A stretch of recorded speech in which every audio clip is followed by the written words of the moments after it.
I think this is the most interesting story, and since I have editorial control, we're going to start with this. The Media Musings Department, because people in the business I am in freaking out. They're like, what's going on? I can't believe it. Oh, my God. Major shakeup, sports gossip world. I assume you've heard by now, but maybe not. NBA reporter Adrian Wojnarowski. No more. Done. As an NBA reporter, he abruptly announced he's exiting stage left. Hey, goodbye. He announces his retirement from television journalism.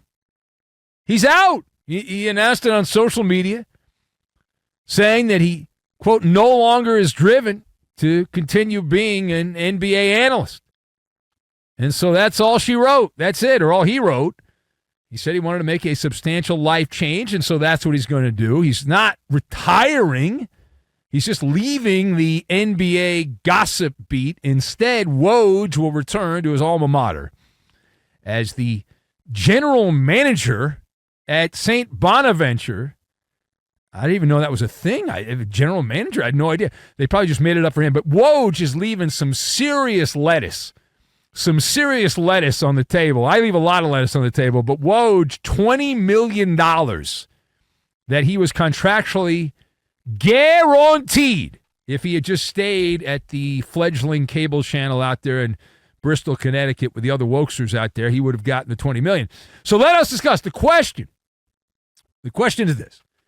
Give me your reaction to Woj walking away from a career where he was at the very top for what he does. You might say that's not valuable. Maybe you don't care about the NBA insider crowd, but Woj was at the very top of that business, and he walks away. So what is your reaction? I've got John Candy, spoon-fed, and Confucius. Yeah. Okay. Well, yeah, a little late. It happens. All right. So, it is a stunner from down under. That was my first thought, right? I did not expect this when I woke up, that this would be the story that people were texting me about. But you always wonder with these stories, good job, big money job, what's going on here, right? You don't generally leave these jobs. Why would you? They're great jobs. They pay a lot of money. They're not that difficult, blah, blah, blah, blah, blah. Is he really leaving on his own terms? Is there some kind of scandal that's going to come out in the coming days and coming months or something like that? But generally speaking, our default position is we don't believe these type of stories.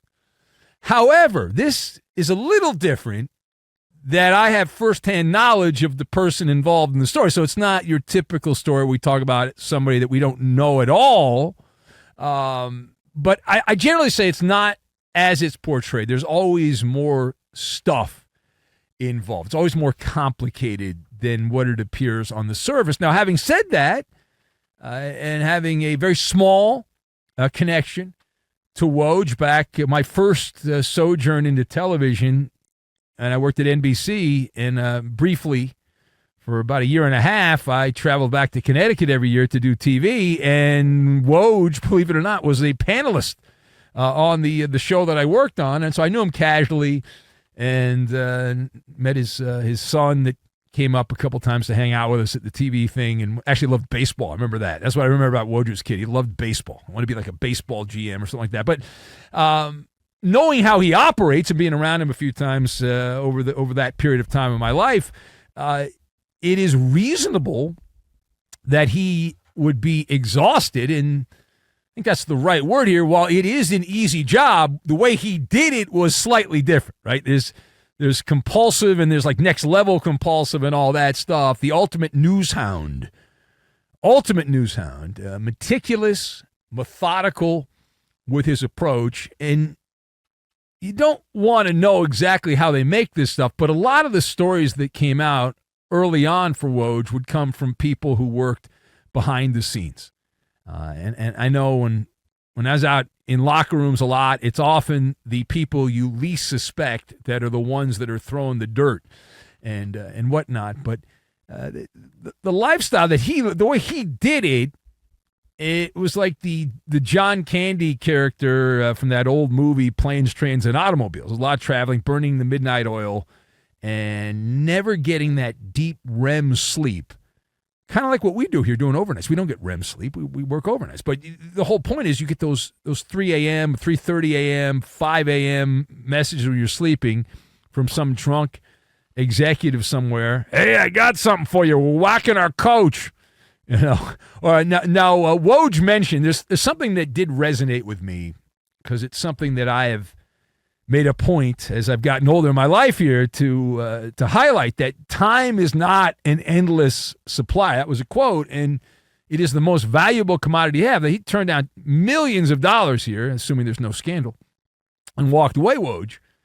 But because of the time thing, you know, he's in his mid-50s now. He's like, you know, how long he's got. You figure you live a long time, but you never know. You don't know what you don't know, and who knows if there's some kind of medical thing we don't know about, et cetera, et cetera, et cetera. But the other thing I do know a little bit, and I'm not an expert. I'm obviously not his accountant, but from what I understand, despite the celebrity that Woj had, he lived a modest life in New Jersey there, and meaning that he had built up a rather large rainy day fund, so he had FU money to do something like this, where he self-funded his 401k, and you're making millions of dollars for many, many years there. And even when he was at Yahoo, he wasn't making millions, but he was making high six figures. And so you make that kind of money and you live on a normal wage, you do the math on that, you have financial freedom to take a regular job that probably pays a couple $100,000 a year at St. Bonnie's, and you can live the good life. You know, why not? All right, now, the other part of this is page 2. How difficult is it going to be to replace Woj, right? So something people in my business have been talking about. I don't know. Those are tough shoes to fill. And the thing about this, I had this epiphany. I was coming into the studio. I was like, well, Woj, in terms of basketball, Adrian Wojnarowski is the greatest NBA insider. He is. I mean, at one point there was like Pete Vesey was the top guy years ago. If you're old, you know who that name is, Pete Vesey. But Woj is the top guy, and so he's right there at the very top of the totem pole. But at the same time, I can't help but say he's easily replaceable.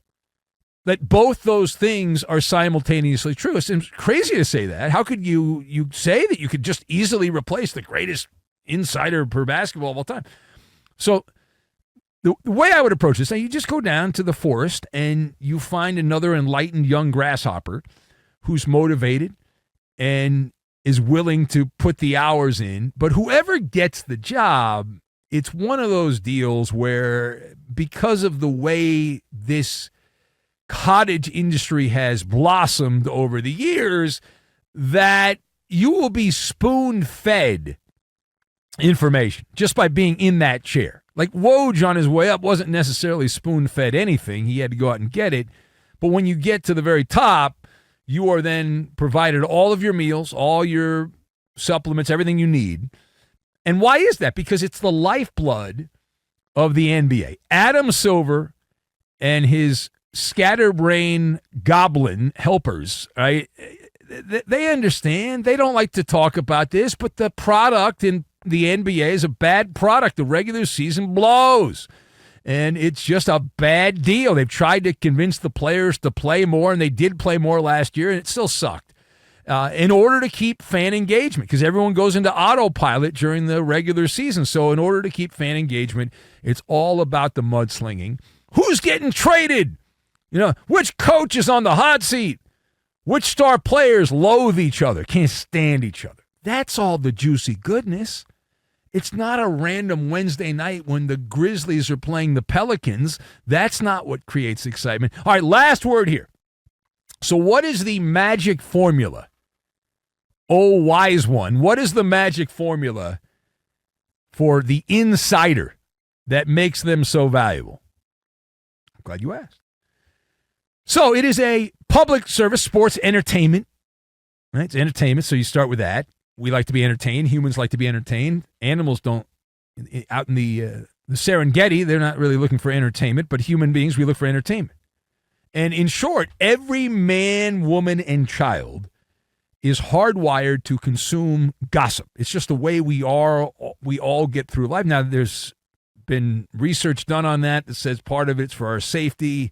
You gossip about who might be a threat to you. In this case, we gossip on what kind of fettuccine LeBron James had for lunch yesterday, that kind of stuff. But gossip is the human equivalent of like primate grooming. It's the same concept, right? It's the same deal here. And it's a universal feature across the world, right? People, human beings all over the world do the same thing. It was Confucius who pointed out that the gossip monger, right, is the outcast of virtue. The outcast of virtue. It's a guilty pleasure. It is. Everywhere I've worked, people gossip at work, right? You gossip about your coworkers. You gossip about it's just what people do. It's just, in sports, I mean, there's so much of it, and it drives engagement, which is a big part of it. And so, like, sports journalism is kind of a funny thing here, but it's all form of entertainment, and so we all like to be entertained, and so there you go.